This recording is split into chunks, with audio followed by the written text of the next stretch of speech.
We're good. Okay, hi everybody. I do this a lot. I'm here with my therapist, and you will not see her, but you will hear her. And we're going over, this is my last session with her, and we're going over my past assessments and my growth. So you're going to get video, but that's all you're going to get. So there you go. Okay. All right. So you first came in back in September of 2015. Wow. Mm-hmm. Wow, I did not think it was that far. Yeah, September of 2015. It was the end of the month, so it was a little later. And you did not meet with me. You met with an intake person, and they did your evaluation with us. And we looked at a diagnosis at the time of adjustment disorder that was persistent and chronic with anxiety. Because change sucks. Mm-hmm. Yes, it does. And bipolar 1 disorder with mixed features. Okay, I don't know what that means. So what that means is bipolar 1, it's a combination of bipolar 1 and then mixed features. So the bipolar 1 says that you have had a manic phase that has lasted at least a week. Yeah, that's at some point in your life. Whether it's an ongoing thing or not, it doesn't really matter. Just for that diagnosis, it just means at one point in your life at least, you've had a manic phase for at least a week. I'm pretty sure my manic phase lasted like years. And knowing you, that's possible. And then mixed features means that there can be depression and anxiety and other things as well. But I'm just going to plug this in. Don't mind me. No worries. There's a plug. Oh, that's got a... I got it over here. Over there? Okay. So the mixed features is, depression, anxiety. Yeah, okay. That's a lot of that. Yeah. And what your primary goal when you came in that very first day said, I would love to be balanced again. I remember times in my life when I was balanced and it was great. This is the first time in my life when I will be on my own, not be married or in a relationship. Yeah. Right. Yeah. And so from that point on, you were then transferred to me as your clinician, and you and I started working together. Yeah. And you were very different than you are now. Yeah. There was a lot of... Tell me what you remember about that. Oh, God. There was so much panic all the time. I remember being super frustrated because my clinician in Sandy told me that my bipolar was under control, so I was fine, didn't need therapy. And I was like, if that's true, why am I so panicked all the time? And I was just convinced there was something wrong. Right. There had to be something wrong up here if I can't function. Right. And my manic depression's fine. So that's why I came in. I was like, God, I can't be afraid of everything. Right. That's not a thing. Right. And I think pretty early on, we figured out that we were also looking at trauma. Yeah. As well. Yeah. It took me a long time to come to grips with that. You kept going, there's signs of trauma. And I'm like, I have a normal childhood. Yeah. And interestingly enough, our first session, I wrote, the client is willing to consider other perspectives to a change that she was not wanting to make, but was being forced on her. So we were talking about changing perspectives. Yeah. And I always viewed myself as this strong, dominant caregiver. I am Seren, the great fixer of all things. And how's that working out for you? Oh, God, I hated fixing everyone. But I just figured that was my job. I surrounded myself with people who couldn't be functional on their own. Yeah. I always had to do something for them. And I can now say I don't do that anymore. I'm like, I have boundaries. It's weird. Yeah. And, sitting where I am, not seen on your screen, but where I am, I've totally been able to witness that in your life. I've watched you go from that panicky phase, and I remember that. If my bipolar is under control, why am I like this? Right. I remember that. And then we've done this whole progression thing to here we are almost 2.5 years later saying, you're calm. You're not angry. The thing that you used to say was, I'm going to stab you in the face. I'll stab you in the face. And, you still say that every once in a while in jest. I do. It has been a long time since I have been all, oh my God, you need to be stabbed. Yeah. Yeah. It's just not a thing anymore. And it was something that was slowly a progression that went down for you as we've been talking about trauma and the way that you can respond to things and all of that. I think the biggest step for me in initiating that change was acknowledging that yes, indeed, I did have trauma, even if I didn't remember it or know what it was, and that's something that's still right. Like it sits in the back of my head and goes, I remember horrible things from my childhood. So, what is it? How bad can what I'm blocking out be? Right. Right. And what I've actually come to grips with in the last couple of weeks, I don't think we've had a chance to talk about it, is that it's not necessarily that whatever I'm coming to grips with is actually bad, or whatever my mind blocked out was bad. It was just that it was so traumatic to me that I couldn't deal with it at the age. Right. So while I was okay being left alone at 5 years old, my brain was okay with that. But whatever else I blocked out may not have been as bad. It may have just been I didn't know how to deal. Right. So, and oftentimes that's trauma in our brain. It's not necessarily has to be a big, huge thing. What's trauma for you could be very normal for me and vice versa. It's just how much can we actually tolerate that? Right. So it's very possible that, being left alone at 5, your brain was like, okay, I'm all right with that. But, having, I'm hypothesizing here, that was a totally bad word, but, guessing, but what if you went a day without food? Right. And that was the trauma that you're hiding. And, right. And for some reason your brain couldn't accept that. My cousins tell these stories about the parties my mom used to throw, and I don't remember one of them. Not at all. Oh, that's interesting. Yeah. I have pictures of me carrying around a silver platter with like a bong and some joints and a couple of shot glasses, but I don't remember them. I don't remember that at all. Right. So, interesting. I find that interesting. That is interesting. Although I've had those parties, so it's weird that would be trauma for me, but... Right. Well, and I think as you've gone through the trauma group that you just recently finished up last week, there was a lot of coming to realization that you don't have to understand the details of the trauma to know how it impacts you and what to do with that. And I think that's something I'm really figuring out is, like, I understand that it's very weird to say, and there are people in my life who will go, seriously, really, that's you? But chaos triggers me. And that was never something that I would have ever considered unmedicated. Because I was one of those people whose favorite thing to do was, it's noon, what are we doing today? Hop in the car, let's go to the couch. No planning, no nothing. Yeah. Let's just do it. But if I were to try that now, oh my God, the idea causes panic, Well, and there's a belief out there, and I subscribe to this, is that, sometimes we go towards chaos because it's all we know. Yeah. And that's what feels good to us, even though it may not be the most productive thing for us to be in. And when we start to get healthier, we realize, oh, I don't need to be in that chaos.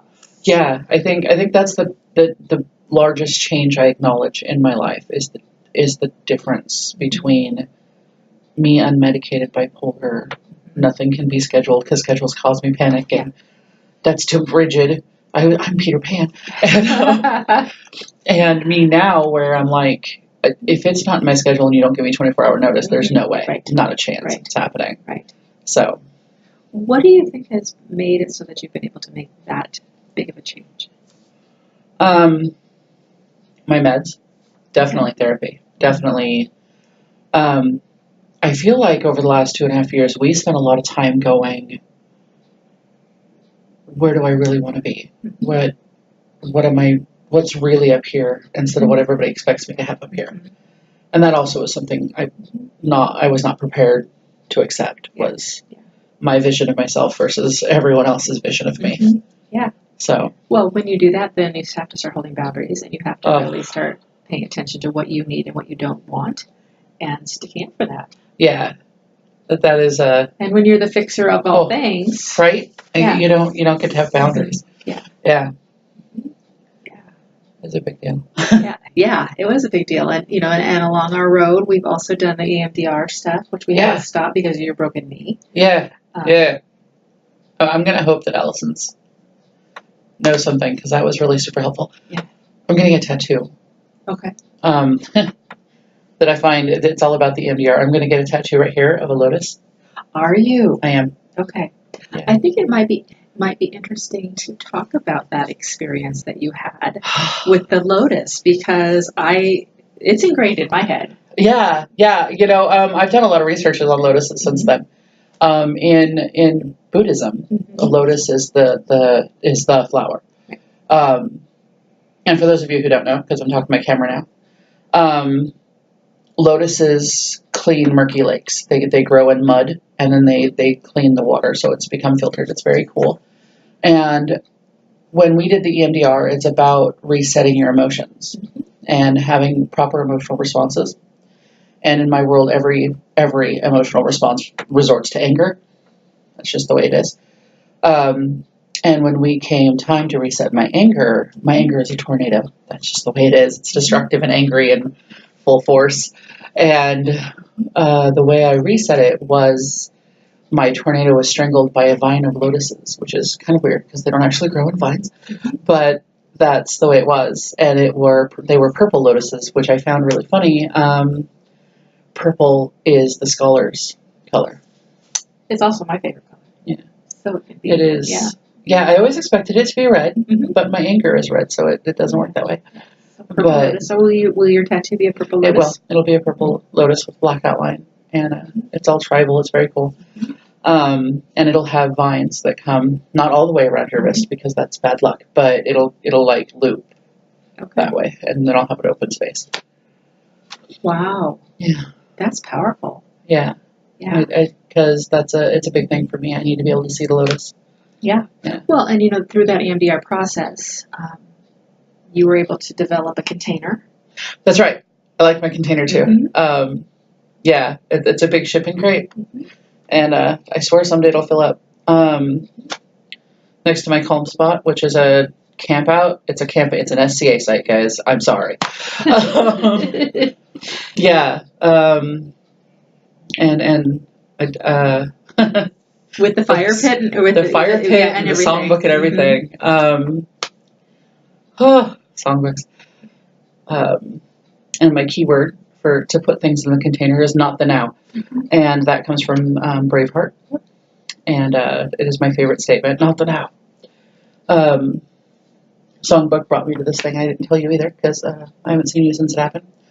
Over the weekend, we were going through some of my SCA stuff because we had a household weekend. And part of it is I hold the songbook. I'm making a digital songbook for everybody in the household to share. And when Ian passed, I got his songbook. Oh, wow. And so I was categorizing his songs compared to mine. And I came across 3 songs in his digital songbook that he wrote that I didn't know about. Nobody in my household knew about it. Wow. And I don't know if anybody knows the music to it. Oh. So that's like I had a moment. So what did it do to you? How did that impact you? Well, there was a lot of tears. And I was super upset at the idea that Ian loved music so much. He is the one that gave me the ideas that music cures everything, and music is the language of the universe, and all this stuff I spout all the time. It's all from Ian, and the idea that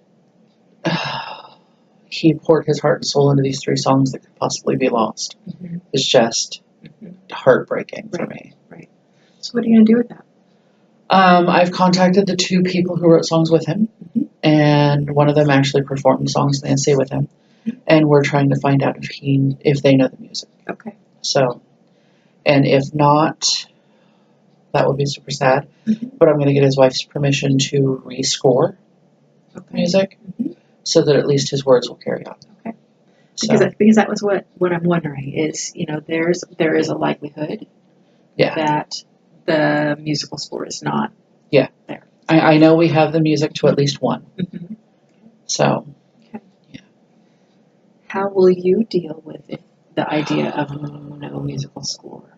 Because you just told me some real practical things, but I don't know. Yeah. That's really hard for me.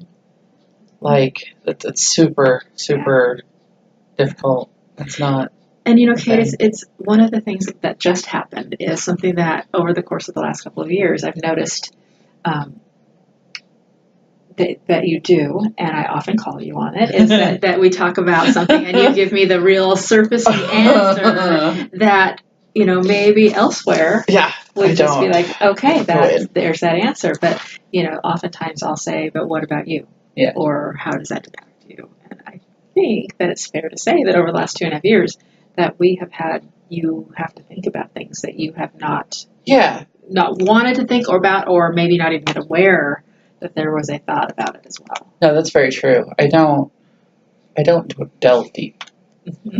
It's not comfortable. This is a bad place. I don't know. Mm-hmm. I would dare say that it's becoming a better place. It very much is. There's a lot more light in my makeup than there was before. Yeah. I've always considered the inner self to be a dark, scary, cavernous place, and that's not so much anymore. Yeah. Maybe seeing some light in there a little bit, maybe, or what's changing? It's not even so cavernous anymore. I mean, I have my cave, but there's more of the meadow in front now with my campground, my sanctuary, and the lake.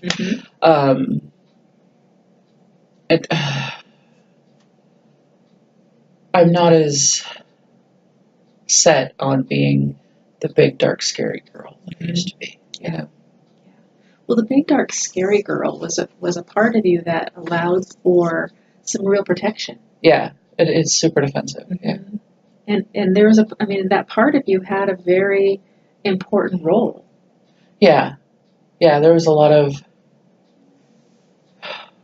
if I never let anybody see the real me, then nobody can be disappointed or disapproving or judgmental. Right. Yeah. And I would also tend to be less hurt if people don't see that side of me as much. Yeah. And I've always been afraid of somebody hurting me. Yeah. People are disappointed. Which goes right along with trauma. Yeah. Something I have a lot of those sometimes. The 6 month, it's a really long group. But it really made me look into outside of class, how many of these symptoms fit my life? How many, because there are people who say trauma is trauma and everybody reacts the same, and that's not true. It's not true. But I've also had people in my life who don't have as much. I understand that everybody's trauma is different. And I understand that not everybody accepts the same things as trauma. Right. But there are people in this world who, I broke a nail on the wrong day and now I'm traumatized and I can never go back to Starbucks. And I'm like, it's not the same thing. This is not trauma, okay? Yeah, this is an inconvenience. Yeah. This is a first world problem. And they like to wrap things up in nice, convenient bows. Like, if you have this kind of symptoms, you have this kind of trauma. And I really subscribed to that before the group started. I couldn't possibly have this kind of trauma because I don't have these symptoms. But I'm starting to go, I don't think that's the point. I think my body reacts, my brain, my subconscious, whatever, reacts in whatever way it feels is going to be defensive enough for whatever trigger it believes is coming. Exactly. And the important part that I have to figure out is how to not be triggered by things that aren't actually triggering. And that's my current struggle. Yeah, and I would guess that that's going to be your next step of recovery, is trying to figure out how to get there. Yeah, and that's kind of where I feel. I have to say that I'm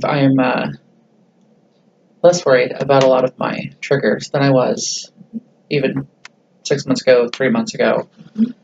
The anorexia. My ex-husband and I had a long conversation about the anorexia. Oh. Yeah. He asked me about smoothies and shakes and why I didn't use them. And I was like, I have to eat. Because if I don't eat, then I just won't eat. And he was like, I don't understand that. I'm like, well, it's part of my anorexia. And he was like, that was like when you were in high school.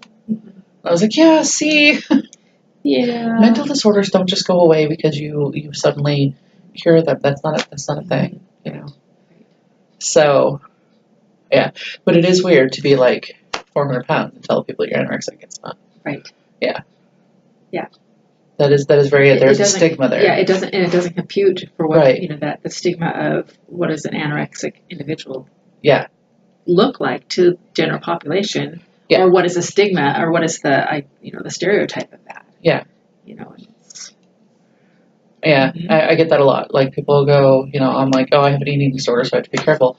And they all go, oh yeah, you emotion eat. No. More likely to an emotional not eat. Mhm. Right.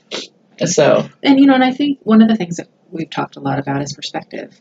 Yeah. And that's what you're talking about right now too. Yeah. Is what is the perspective? I'm anorexic, or I have anorexic tendencies, whether true diagnosis fits today or not. Right. Regardless, there's still those traits. Right. And so the perception of other people is you are an emotional eater when it's not true. And so the perspective that we need to be looking at in life is like, maybe they don't understand me and I need to be taking care of myself and that whole thing. Yeah.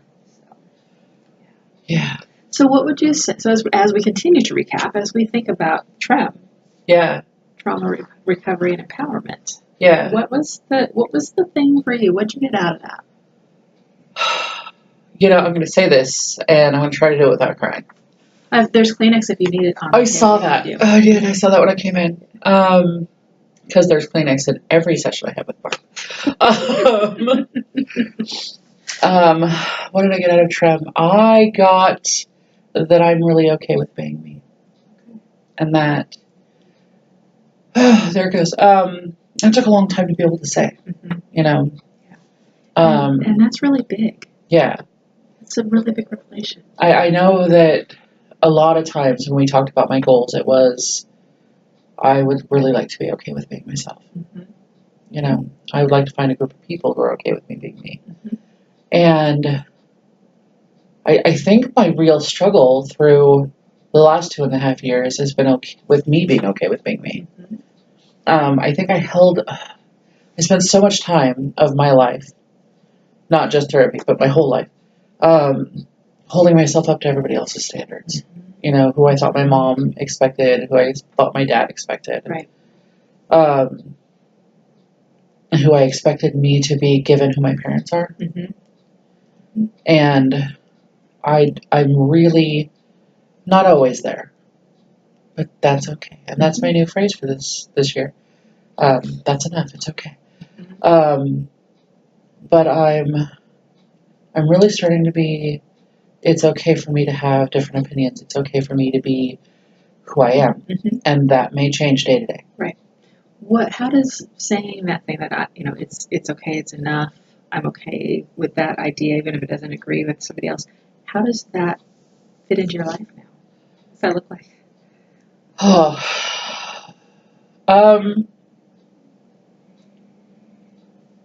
It feels weird to give myself permission to be myself.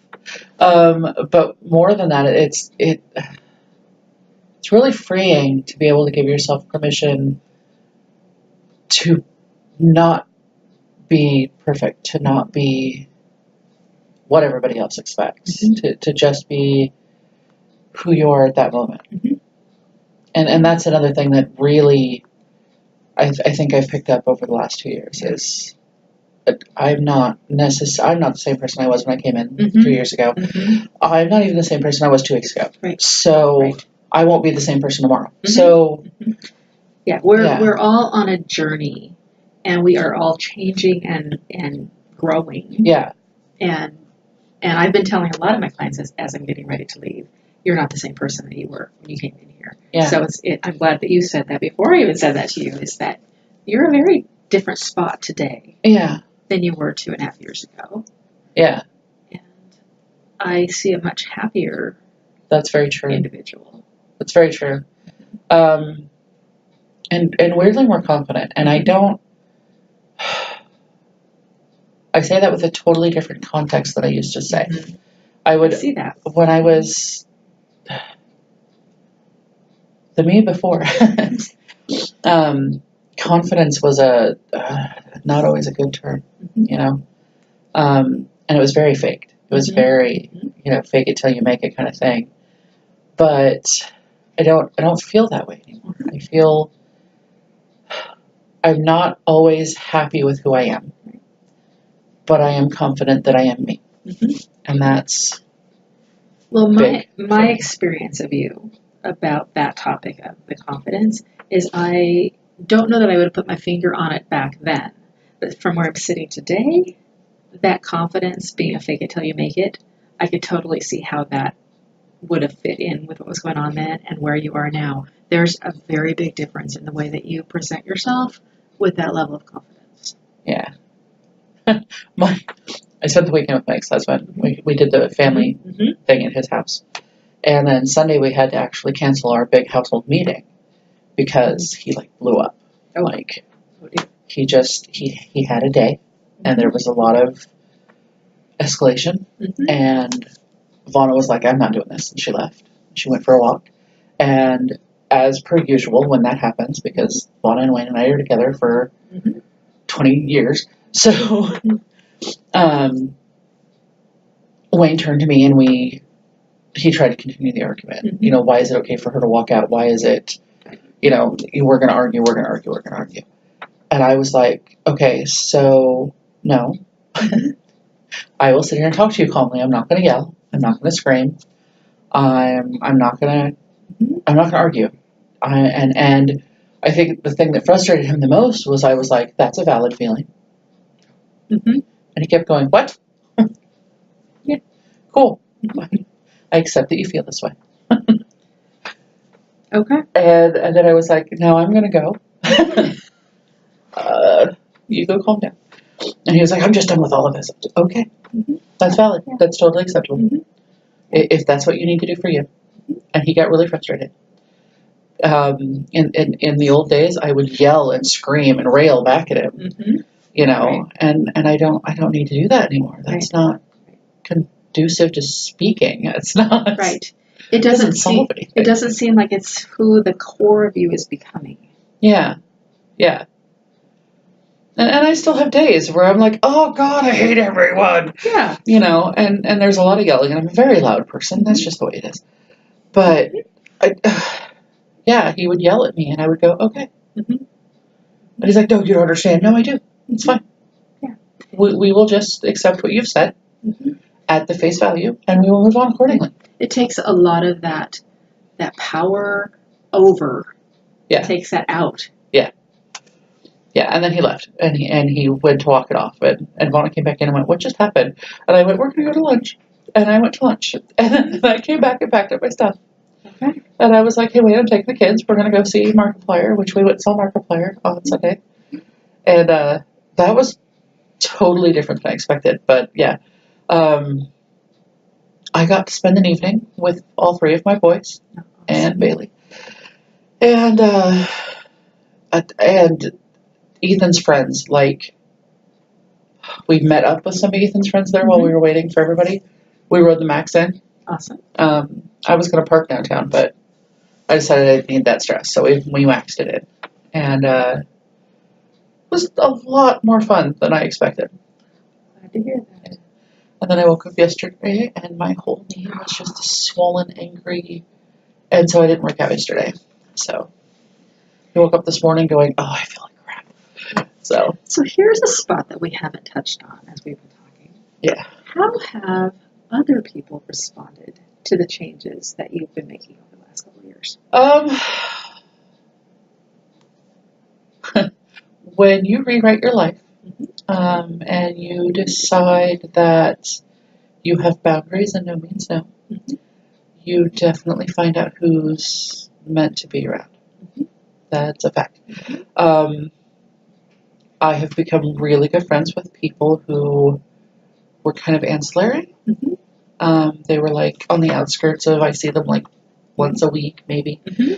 And I'd have to say that some of those people are my best friends now. Okay.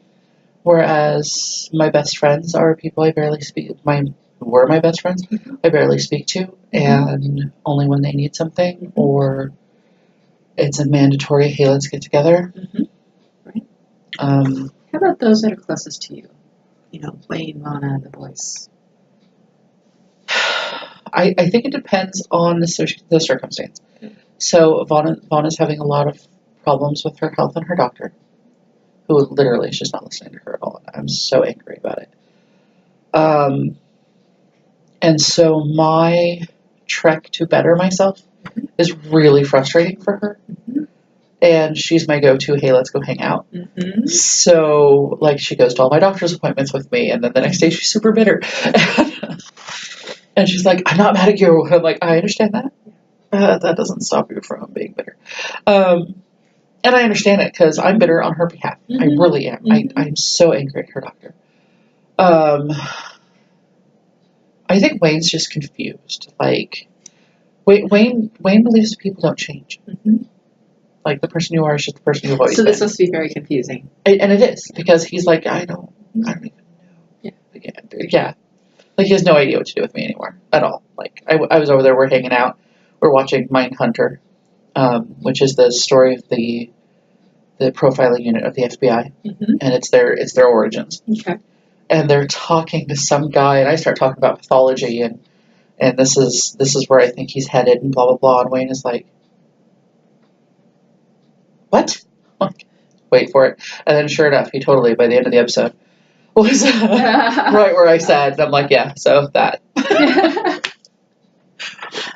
Yeah, and he's like, I don't even, okay. But he doesn't know, he doesn't relate anymore. He can't figure out how to relate. And he keeps trying. To his credit, he keeps trying. He's like, hey, this is this song that reminds me of this thing we used to do together. I'm like, cool. I remember why I don't do that. Yeah. So how about the boys? William loves it. William loves the idea that I am this new and improved mom. But I think William's in a weird spot, because he doesn't really remember crazy mom, He remembers the struggling to not be crazy mom. Whereas Devin remembers the crazy mom. And is so very happy that I'm not. But still expects it. Right. So things will happen and he'll go, yeah, that's there it is. Right. And then my oldest son is like, wait, no, where's the party mom? I want the party mom. And I'm not. He'll call me and go, hey, let's get together and do this thing. And I'll go, hey, 24-hour notice. I'm not going to go to a bar with you and your girlfriend. That's not a thing. Right.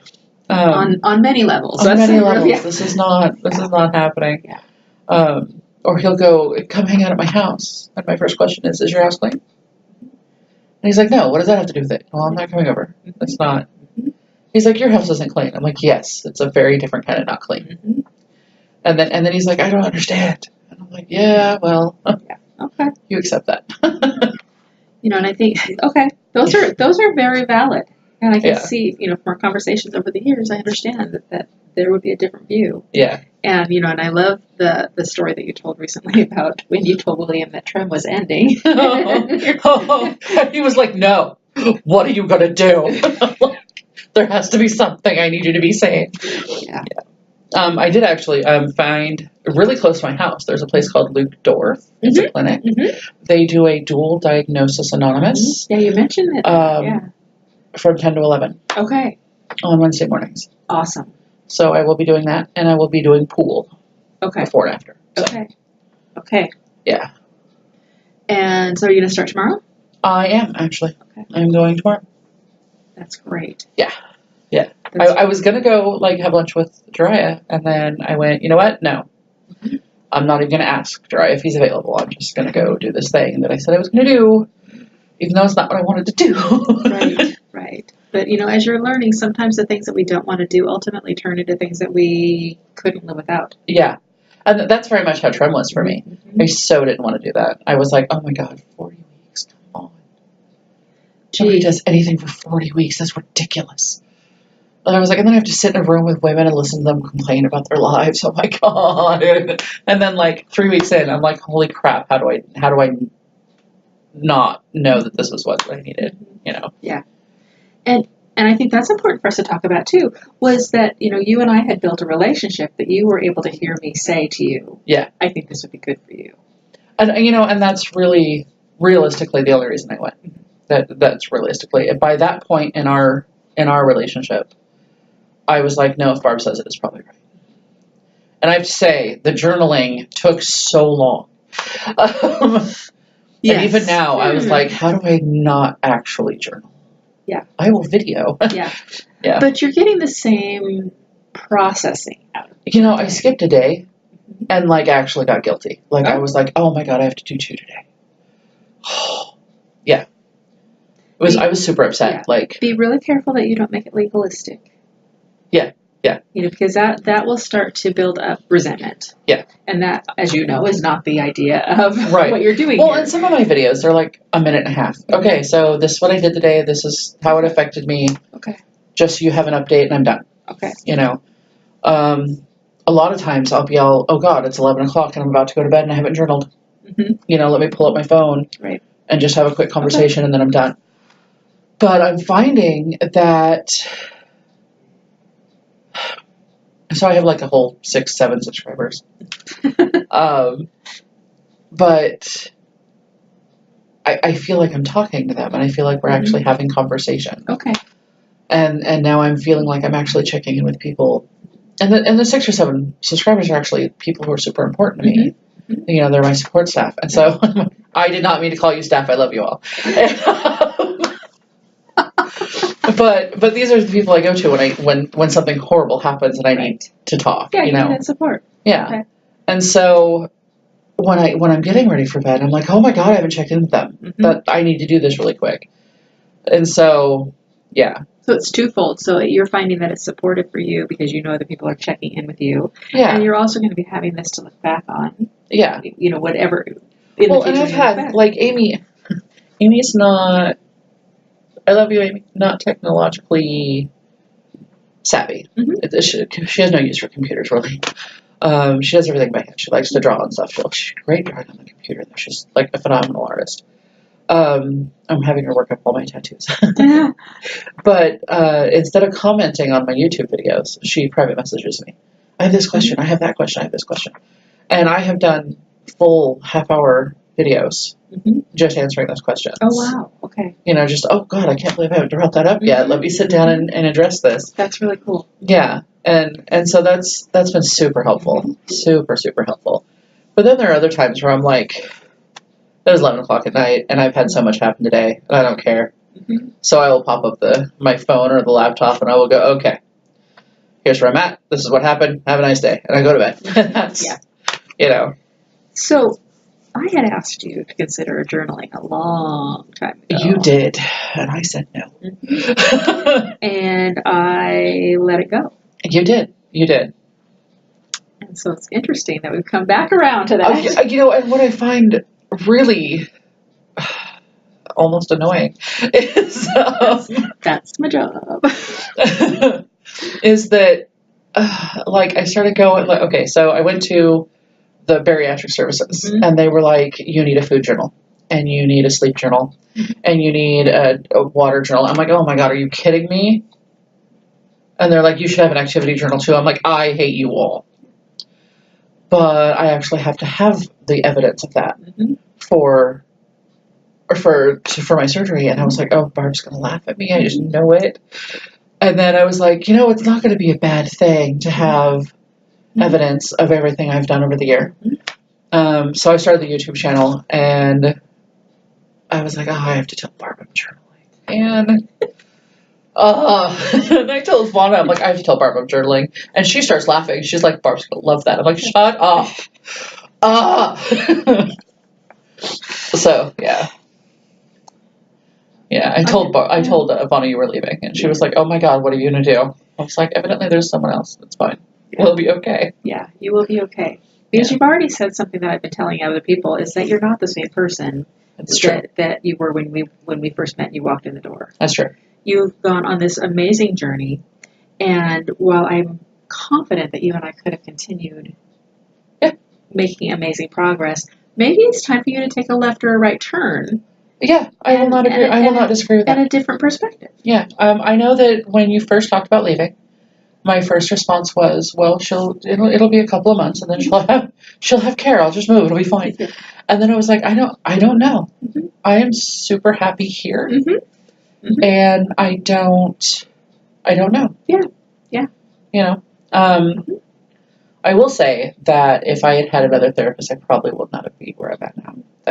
No, I appreciate that input. It is remarkable. I do not know that another therapist could have got me where I'm at. That's amazing feedback, and right now I'm gonna cry. Well, it's just fair. But yeah, yes, I've done it to you a number of times. That's right. Like that's right. every 2 weeks for 2.5 years. That's right. But I think we have a great rapport, and I really love that. And it's weird how we connected like the first time we talked. And I'm not a person that does that easily. And so I don't know. I think it would have taken me longer to connect with somebody else, especially the state I was in when I first got here.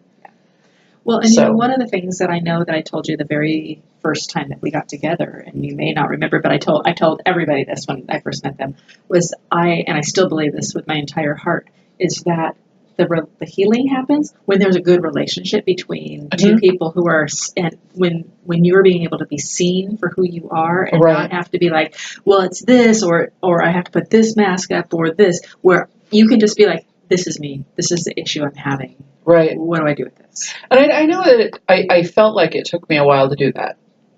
I was very big at masks when I first came in. I remember us having conversations about masks. Yeah.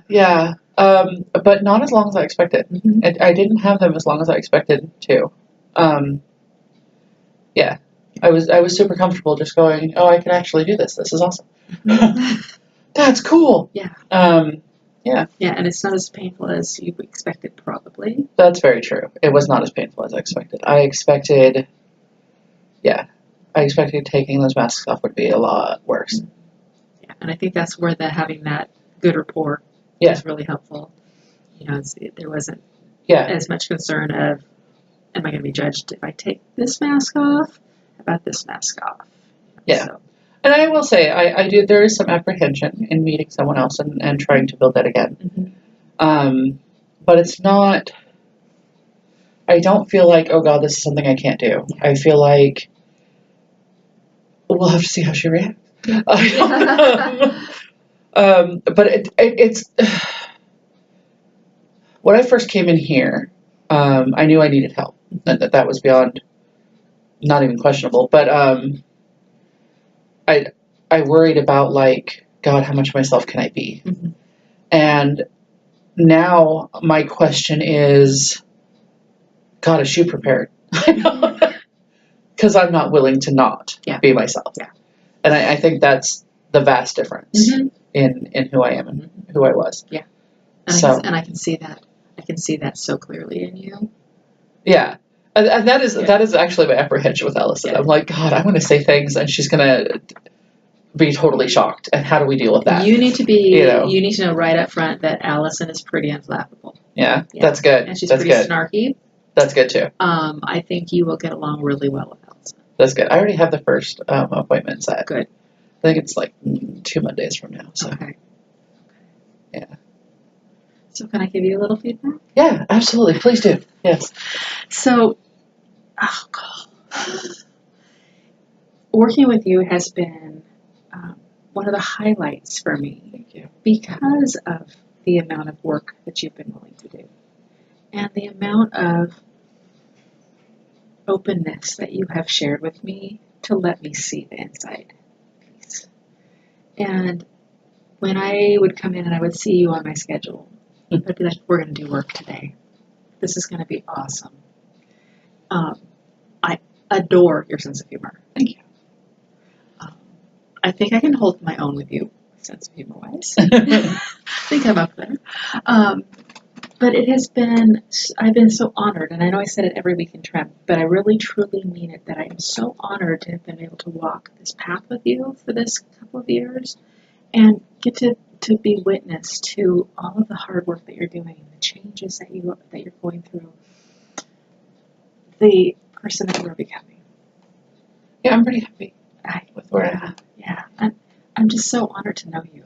Thank you. And, while you have changed over these last 2.5 years, I've also changed.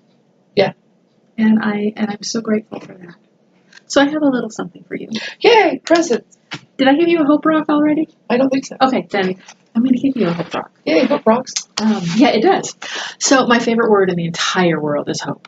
Nice. Because in my estimation, we can be at the worst spot in our life, and there's always the potential that hope could come in. Yeah, okay. So I have a little rock that has hope. Oh. And so what I would, if you want it, you don't have to take it if you don't want it. No, it's beautiful. I chose that one just for you because I like the colors in it. It's got a unique pattern in it, but it's a strong, and you know all of the stuff that's, that the strength of the stone. And so what I would love it is if you would like to do this, just keep that in remembrance of the work that you and I've done together. Absolutely. And just know that I'll be out there thinking of you. Well, I'm going to say don't be surprised if, like, a year down the road you get random appointments. Because you should know. You have every right to do that and go wherever you'd like. Yeah. So the other thing that, just so you know, with ethics, if we run into each other in public, I can't be the first to reach out. That's what you say. But I would respond. That's good. Very enthusiastically. That's good. If approached. You live in Milwaukee. I spend a lot of time there. So it's not an unusual thing that might happen. Yeah. So. All right, I gotta get this up here. So super pretty. I'm super happy. Thank you. Makes me happy. Yeah. Makes me sad. Yay. I don't have pockets today. I was like, I'll put it in my. I don't have pockets. It's late to finish. Yeah, I don't want to. No, I don't want to either. Yeah. That's sad. Mm-hmm. But that's okay, because we will see each other. Because I'm really good at stalking. And the crazy thing is that because I have to keep HIPAA, if somebody sees me being stalked, I can't even say. I am? Oh, okay. Yeah, that's a thing. Yeah.